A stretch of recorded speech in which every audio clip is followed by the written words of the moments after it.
역사를 거슬러 올라가는 여정의 출발지는 신성도시 아누라다푸라입니다. 반다라나이케 국제공항에서 북동쪽으로 160km가량 떨어져 있는 이 고대 도시는 스리랑카 역사의 출발점이자 찬란하고도 참혹했던 스리랑카 고대 불교사의 중심 무대입니다. 반다라나이케 국제공항에서 이 도시까지 이동하려면 좋기 4시간은 각오해야 합니다. 보통 새벽녘 스리랑카 공항에 도착하면 여명이 밝아오는 가운데 길을 떠나게 됩니다.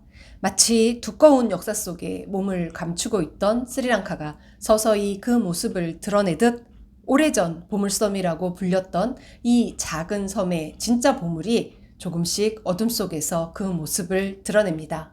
2300여 년 변함없이 빛나고 있는 찬란한 법등이 그 여명 뒤에서 우리를 기다리고 있습니다.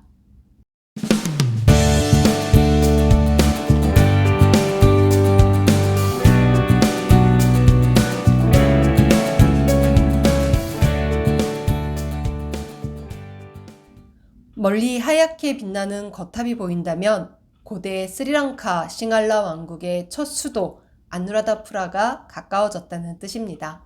아누라다푸라가 싱할라 왕조의 수도로 정해진 것은 기원전 4세기입니다. 사자의 후손이라 불리는 위자야가 기원전 543년 인도로부터 스리랑카로 이전해 싱할라 왕조의 문을 연 후 그의 후손인 판두카바야에 의해 수도로 정해집니다.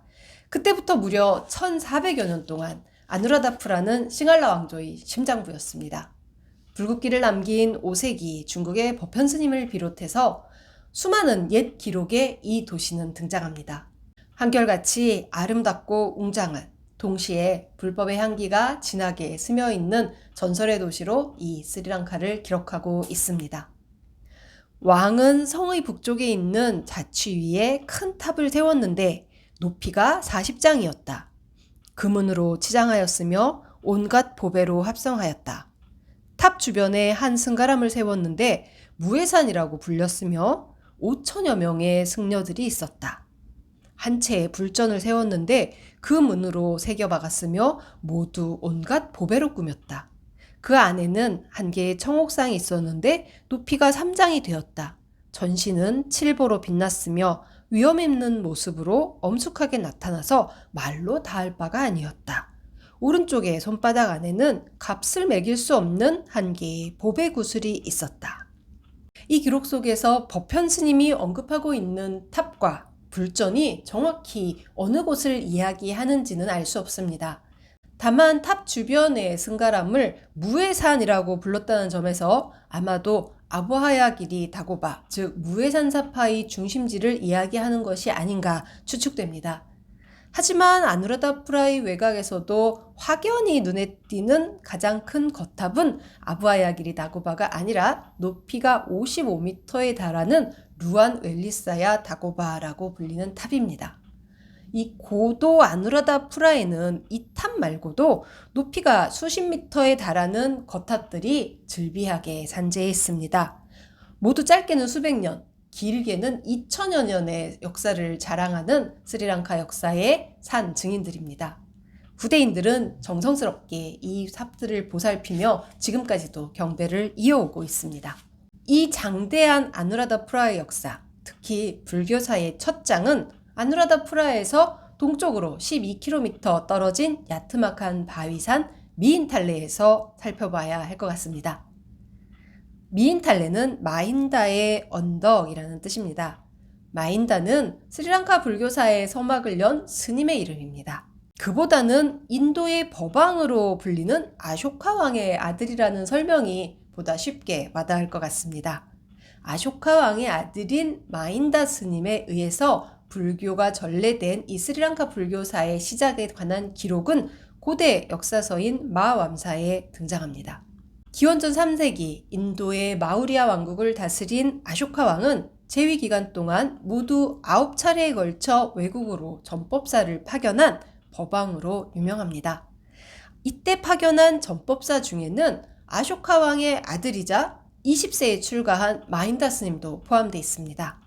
마힌다 스님은 부왕의 명을 받들어 32살이 되던 해 9번째 전법사가 됩니다. 4명의 장로 스님들 그리고 2명의 사미와 함께 스리랑카로 향한 마인다 스님이 도착한 곳이 바로 이곳 미인탈레의 바위산 꼭대기입니다. 물론 역사서는 이 스님들이 기러기처럼 하늘을 날아서 왔다라고 전하고 있습니다. 사실이냐고요? 진짜 날아서 오셨냐고요? 고대 역사서에서 이 정도의 표현에 대한 사실 여부를 따지는 것은 글쎄요, 크게 의미가 없을 것 같습니다. 단 저는 개인적으로 사실이라고 믿습니다. 바위산에 도착한 마인다 스님과 일행들은 이곳에서 며칠간 선정이 됩니다. 그리고 5월의 보름날, 당시 싱할라 왕국을 다스리던 국왕 데바남 피아티샤와의 역사적인 첫 만남이 이루어집니다. 역사서 마하암사를 살펴보면 마인다 스님과 왕의 만남이 이곳 산신의 주선에 의해서 성사되었다고 합니다. 사연은 이렇습니다. 산신은 왕을 마인다 스님이 머물고 있는 산 정상으로 이끌기 위해 아름다운 사슴으로 변신을 합니다. 그리고 마침 사냥 나온 왕에게 잡힐 듯 말 듯 하면서 왕을 유인합니다. 왕은 사슴을 쫓아서 산 정상으로 올라옵니다. 그곳에서 명상에 들어있는 마인다 스님 일행을 발견합니다. 이 머리를 삭발하고 황색 가사를 두른 사람들. 왕은 처음 보는 너무나 낯선 모습에 두려움을 느꼈다고 합니다.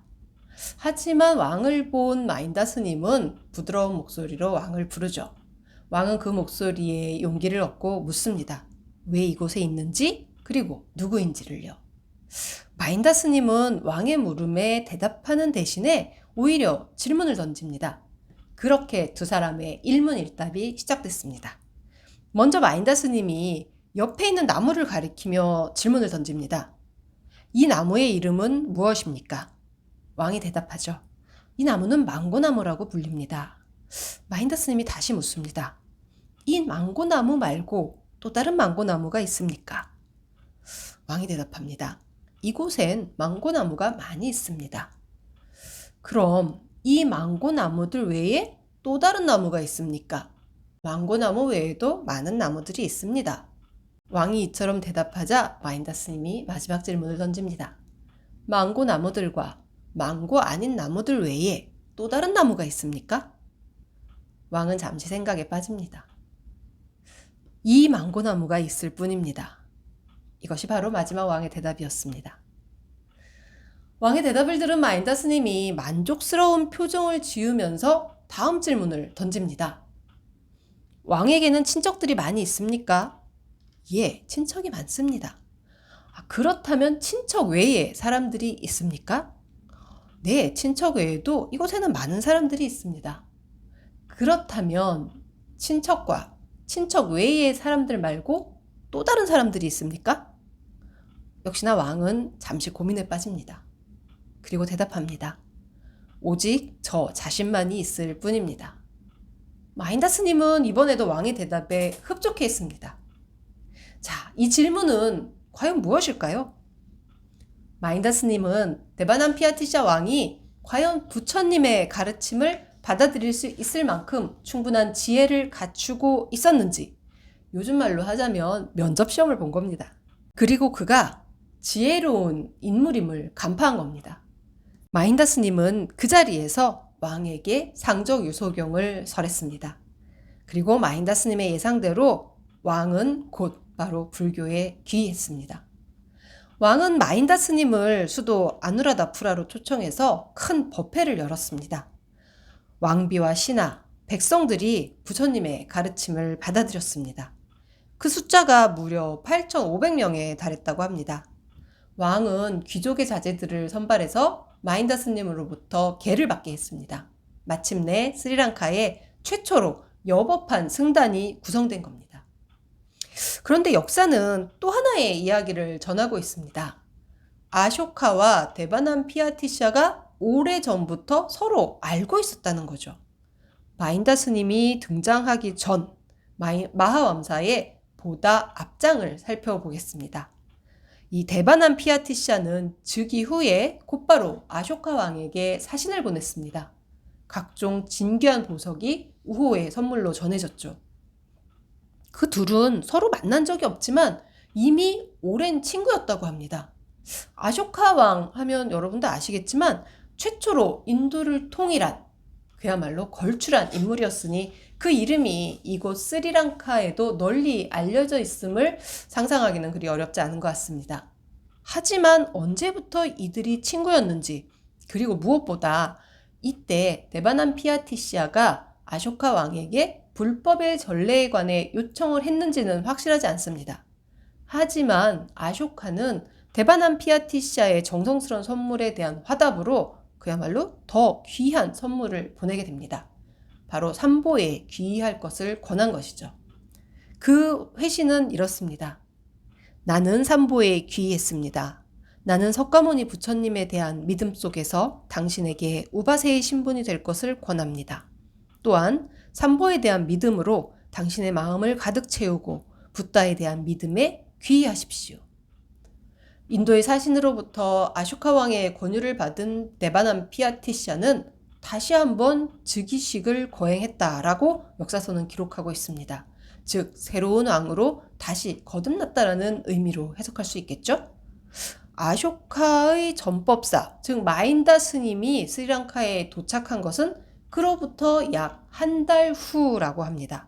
이 과정에 대한 기록은 조금 차이가 있기는 하지만 이 마인다 스님의 전법으로부터 이를 계기로 스리랑카에 비로소 불교가 전해지고 뿌리내렸다라는 사실에는 크게 변화가 없는 것 같습니다.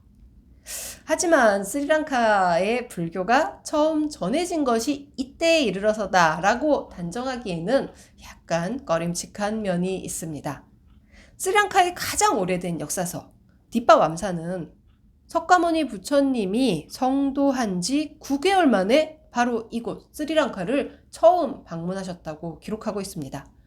뿐만 아니라 성도 5년 그리고 8년이 되던 해에 또다시 이 섬을 방문하셨다라고도 기록하고 있습니다.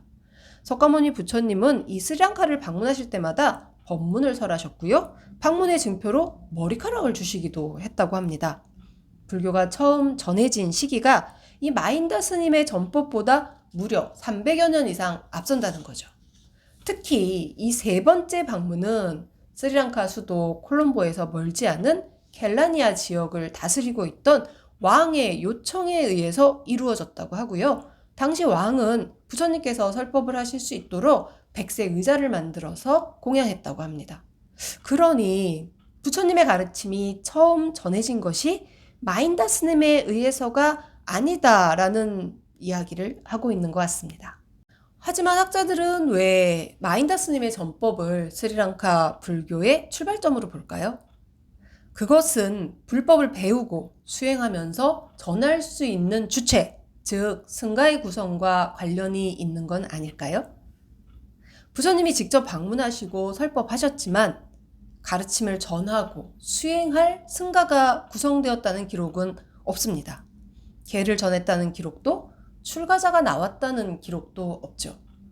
부처님과 부처님의 가르침은 있었지만 승가가 없었던 겁니다. 그러니 불법은 이어지지 못했죠. 오늘날까지 불법승을 불교의 세 가지 보물로 칭하는 이유도, 그리고 모든 불자들이 불교에 입문하는 첫 걸음으로 삼보에 대한 귀의를 약속하는 이유도 이와 다르지 않을 겁니다. 마인다 스님의 전법은 곧바로 귀족 자제들과 여인들의 출가로 이어졌습니다. 그 결과 스리랑카 최초로 승단이 구성될 수 있었죠. 미인탈레, 마인다 스님의 발자취가 남아있는 이곳은 그렇기에 부처님의 발자취 못지않게 귀중한 스리랑카의 성지로 첫손에 꼽힙니다. 그 명성에 걸맞게 이 미인탈레 주변에는 수많은 불교 유적들이 산재해 있습니다. 미인탈레의 불교 유적, 그리고 신성도시 아누라다푸라에 대한 더 깊이 있는 순례 보고는 다음 회에 계속 이어가도록 하겠습니다.